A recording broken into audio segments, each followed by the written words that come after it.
কিসের টেনশন? মুমিনের কোনো টেনশন নেই। কিসের এত পেরেশানি? মুমিনের কোনো পেরেশানি নেই। কিসের এত মুসিবত? মুমিনের কোনো মুসিবত নেই।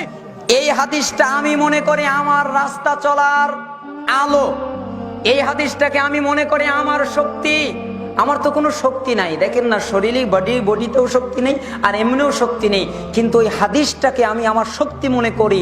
ওই হাদিসটাকে মনে করি আমার জন্য অনেক বড় কিছু। হাদিস কোনটা? আব্দুল্লাহ ইবনে আব্বাস থেকে বর্ণিত। তিনি বলছেন, কুনতু খালফা রাসূলুল্লাহ সাল্লাল্লাহু আলাইহি ওয়াসাল্লাম ইয়াওমান ফাকাল ইয়া গুলাম। আব্দুল্লাহ ইবনে আব্বাস রাদিয়াল্লাহু আনহুমা থেকে বর্ণিত, তিনি বলছেন, রাসূলুল্লাহ সাল্লাল্লাহু আলাইহি সাল্লামের পিছনে আমি ছিলাম। রাসূল সাল্লাল্লাহু আলাইহি সাল্লাম আমাকে বললেন, ইয়া গোলাম, হে গোলাম, হে বৎস, হে ছেলে, ইন্নী উআল্লিমুকা কালিমাতিন, আমি তোমাকে কিছু বাক্য শিখিয়ে দেব, তুমি তা মনে রাখবে। অর্থাৎ এমন বাক্য শিখিয়ে দেব যা ভুলে যাওয়ার নয়, এমন বাক্য শিখিয়ে দেব যা হারিয়ে যাবার নয়। এটা তুমি মনে রাখবে, এটা তুমি স্মরণে রাখবে, এটা তুমি ভুলে যাবে না। এমন কিছু বাক্য আমি তোমাকে শিখিয়ে দেব। হে আব্দুল্লাহ, শোনো, ইহফাজিল্লাহ ইয়াহফাজকা, তুমি আল্লাহকে স্মরণে রাখবে, তাহলে আল্লাহ তোমাকে সুরক্ষা দেবে। সুবহানাল্লাহ বলবেন না? এই বাক্যের ওজন বোঝেন? এই বাক্যের ক্ষমতা কি জানেন? এই বাক্যের ভিতরে কত পাওয়ার লুকিয়ে আছে এটা কি বোঝেন? আল্লাহর নবী বলছেন, আল্লাহ সুবহানাহু ওয়া তাআলার নবী মুহাম্মদুর রাসূল সাল্লাল্লাহু আলাইহি সাল্লাম তিনি বলছেন যে ইহফাজিল্লাহ ইয়াহফাজকা, তুমি আল্লাহকে স্মরণে রাখবে, আল্লাহকে কখনো ভুলে যাবে না।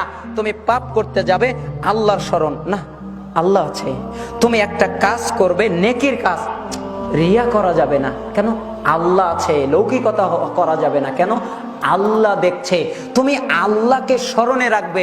সুবহানাল্লাহ, আলহামদুলিল্লাহ, আল্লাহু আকবার, সালাতের মাধ্যমে, সিয়ামের মাধ্যমে, হাজের মাধ্যমে, ইবাদতের মাধ্যমে, যা আছে সব কিছুর মাধ্যমে, যার মাধ্যমে আল্লাহকে স্মরণে রাখা যায়, এর মাধ্যমে তুমি আল্লাহকে স্মরণে রাখবে। এর ফলে আল্লাহ তোমাকে সুরক্ষা দেবে। অর্থাৎ তোমার উপরে বিপদ আসবে, ওই বিপদ আর আসবে না, সুরক্ষা। তোমাকে একজন মারতে আসবে, ওটা আর আসবে না, সুরক্ষা। তোমার উপরে আযাব নাজিল হতে চাই, ওটা আর আসবে না, কেন? সুরক্ষা। যত রকমের বিপদ আপদ আছে, সমস্ত বিপদ আপদ থেকে আল্লাহই তোমাকে সুরক্ষা দেবেন। ইহফাজিল্লাহ তাজিদহু তুজাহাক, হে আব্দুল্লাহ শুনে রাখো, আল্লাহকে স্মরণে রাখবে, তাহলে তুমি আল্লাহকে পাবে তোমার প্রতি মনোনিবেশকারী হিসেবে। অর্থাৎ আল্লাহ তোমাকে দেখভাল করবেন, আল্লাহ তোমার খেয়াল রাখবেন, আল্লাহ তোমার সব ব্যবস্থা করে দেবেন, তুমি যদি আল্লাহকে স্মরণে রাখো। ইযা সাআলতা ফাসআলিল্লাহ, শোনো, তুমি যখন কোনো কিছু চাইবে, আল্লাহর কাছে চাইবে। খবরদার কারো কাছে চাইবে না। এই জাতি কিছু দিতে পারে না, এই লোকেরা কিছু দিতে পারে না, এই মানুষেরা কিছু দিতে পারে না, এই দুনিয়ার কোনো ব্যক্তি কিচ্ছু দিতে পারে না। ইজা সাআলতা ফাসআলিল্লাহ, যখন কিছু চাইবে আল্লাহর কাছে চাইবে। ওয়া ইযা ইসতাআনতা ফাসতাঈন বিল্লাহ, আর যখন সাহায্যের প্রয়োজন আল্লাহর কাছেই সাহায্য চাইবে। এই লোকেরা কিছু দিতে পারে না, ওদের কাছে কিছু চাওয়ার প্রয়োজন নেই। এই লোকেরা সাহায্য করতে পারে না, ওদের কাছে সাহায্য চাওয়ার প্রয়োজন নেই। কেন জানো?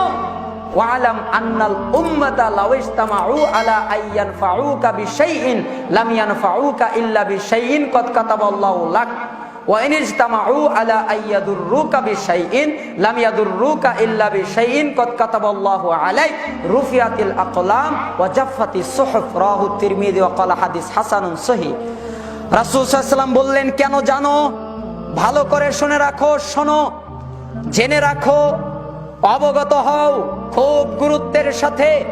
এই পৃথিবীর সবাই মিলে, অর্থাৎ মুসলিম, হিন্দু, খ্রিস্টান, বৌদ্ধ, মুশরিক, কাফের যা আছে, পৃথিবীর সবাই মিলে, সমস্ত প্রাণীকুল, সমস্ত মানব জাতি, সমস্ত প্রাণীকুলে যা কিছু আছে আল্লাহ ছাড়া পৃথিবীর সবাই একসাথে হয়ে, মানব দানব সহ আল্লাহ ছাড়া সব কিছু একসাথে হয়ে তোমার যদি কোনো কল্যাণ করতে চায়, উপকার করতে চায়, ওরা কিচ্ছুই করতে পারবে না। তাই হবে যা আল্লাহ তোমার তাকদিরে লিখেছেন। আবার পৃথিবীর সবাই মিলে আল্লাহ ছাড়া যা আছে সবাই মিলে যদি তোমার কোনো ক্ষতি করতে চায়, তারা তা ক্ষতিও করতে পারবে না। কেন? তাই হবে যা তোমার তাকদিরে লেখা হয়েছে, কলম তুলে নেওয়া হয়েছে, সহিফার কালি শুকিয়ে গেছে, নতুন করে লেখা হবে না। তিরমিজি 2516 নম্বর হাদিস। মারাত্মক কথা। তাহলে কেন তোমার এত ডর, কেন তোমার এত ভয়, কেন তোমার ভিতরে এত সংকোচ কাজ করে, কেন তুমি মানুষকে ভয় পাও, কেন তুমি মানুষকে ডর পাও, কেন তোমার এই মানুষের কাছে এত আশা এরা কিচ্ছু করতে পারে না? ওয়াফি রিওয়ায়াতি গায়রি তিরমিজি, তিরমিজি ছাড়া অপর বর্ণনায় আরো আছে, ইহফাদিল্লাহ তাজিদহু আমামাক, হে আব্দুল্লাহ তুমি আল্লাহকে স্মরণ করবে, তাহলে তুমি আল্লাহকে তোমার একেবারে সামনে পাবে। সুবহানাল্লাহ বলবেন না? সামনে থাকার অর্থ এটা না যে আপনার কাছে এসে থাকবেন। আপনার আর আমার কাছে থাকলে সামনে মনে হয়, কিন্তু আল্লাহ সুবহানাহু ওয়া তাআলা আরশের উপর থেকে আমি আর আপনি যেই সামনে, এর চাইতে অধিক সামনে, যা ভাষায় বলা যায় না, যেটা আল্লাহর পক্ষেই বর্ণনা দেওয়া সম্ভব। তাআররাফ ইলাল্লাহি ফির রাখা ইয়ারিফকা ফিশ শিদ্দাহ। আর শোনো, তুমি যখন সুসময়ে থাকো, তোমার যখন সুখী থাকে, তোমার যখন সুখ, তুমি যখন সুখে থাকো, তখন তুমি আল্লাহকে স্মরণে করবে। তাহলে উল্টা কেন? যখন তুমি দুঃখে পড়বে তখন আল্লাহ তোমাকে স্মরণ করবেন। সুবহানাল্লাহ বলবেন না? অর্থাৎ আমি যখন সুখে থাকবো, আমার যখন খুশি, তখন আল্লাহকে যদি আমি স্মরণ করি, আমি যখন দুঃখে পড়ে যাব তখন আল্লাহ আমাকে স্মরণ করবেন। ওয়ালাম আন্নামা আখতাকা লাম ইয়াকুন লিসিবাক ওয়া মা আসাবাকা লাম ইয়াকুন লিউখতিয়াক। রাসূল সাল্লাল্লাহু আলাইহি ওয়াসাল্লাম বলছেন, তোমার যা হারিয়ে গেছে তা তোমার পাওয়ার ছিল না, তুমি যা পেয়েছো ওটা হারাবার ছিল না। টেনশন নাই, তোমার এত মায়া নেই, তোমার এত চিন্তা নেই, তোমার এত পেরেশানি নেই। আমি রাস্তা দিয়ে যাচ্ছিলাম, ফোনটা হারিয়ে গেল, ওহ ইস, এই রাস্তা দিয়ে যদি না যেতাম ফোনটা হারালো না, আস্তাগফিরুল্লাহ, এমন বলো না। তুমি এক রাস্তা দিয়ে যাচ্ছ, তোমার এই হাতটা কেটে পড়ে গেল, তুমি বললে ইস, আমি যদি এখান দিয়ে না যেতাম, এখান দিয়ে যাওয়ার কারণে হাত কেটে গেল, এরকম বলো না। তোমার কিছু হারিয়ে গেল, ধন সম্পদ চলে গেল, তুমি তখন বলো ওই মোবাইলটা তো আমারই না। কান্না, ওটা তো আমারই না, এই জন্য হারিয়ে গেছে। আর এই হাতটাও আমারই না, ওটা আল্লাহ দিয়েছিলেন আবার নিয়ে গেলেন, ওটা আমারই না। এই যে ধন দৌলত, এটা আমারই না। কেন? এটা আমার নয়। আমার যদি থাকতো, আমার যদি হতো, আমাকে ছেড়ে যেত না। আর যেটা আমাকে ছেড়ে গেছে ওটা আমার নয়, আর যেটা আমার কাছে এসেছে ওটা অন্য কারো নয়, এজন্য আমার কাছে এসেছে। মনে কথা বোঝাতে পারলাম না? আমার যা হারিয়ে গেছে ওটা কার নয়? কিসের টেনশন? মুমিনের কোনো টেনশন নেই। কিসের এত পেরেশানি? মুমিনের কোনো পেরেশানি নেই। কিসের এত মুসিবত? মুমিনের কোনো মুসিবত নেই। ওয়ালাম আন্না মাআল উসরি ইসরা ওয়ালাম আন্না নাসরা মাআস সবর ওয়া আন্নাল ফারজা মাআল কারব ওয়া আন্না মাআল উসরি ইসরা। তখন রাসূল সাল্লাল্লাহু আলাইহি ওয়াসাল্লাম বললেন, তুমি যখন বিপদে পড়ে গেল, তুমি যখন বিপদে পড়ে গেছো, তখন তুমি ধৈর্য ধারণ করো। তুমি সবর থেকে সরে যেও না, তুমি ধৈর্য থেকে সরে যেও না। কারণ তুমি যদি ধৈর্য ধারণ করো, এই ধৈর্যের সাথেই সাহায্য। সুবহানাল্লাহ বলবেন না?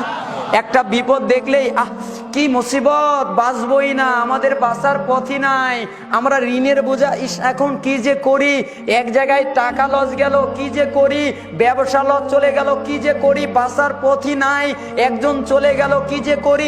এই যে টেনশন, এই টেনশন তোমরা করো না। কেন? ওই জায়গায় ধৈর্য ধারণ করো। কেন? এই ধৈর্যের সাথে সাহায্য। আর তোমার উপরে যে বিপদ আছে না, এই বিপদের সাথেও পরিত্রাণের পথ আছে। আল্লাহ শুধু বিপদ দেয়নি, এই বিপদের ভিতরে তোমার পথ আছে। তুমি এই বিপদ থেকে বের হয়ে যেতে পারবে, তুমি এই বিপদ থেকে রক্ষা পাবে, এই পথটাও আছে। তুমি ওই পথটা খোঁজো। ওয়ান্না মাআল উসরি ইসরা। আর তুমি যখন কষ্ট করছো না, এরপরে সুখও আছে। সুবহানাল্লাহ বলবেন না? দেখেছেন বাক্য কি? এই বাক্য মণিমুক্তা বলা হয়। এই বাক্য এত মারাত্মক, এটা আমি মনে করি আমার চলার পথ। আপনারাও নিজেরা মনে করুন। আল্লাহ সুবহানাহু ওয়া তাআলা আপনাদের বুঝ দান করুন।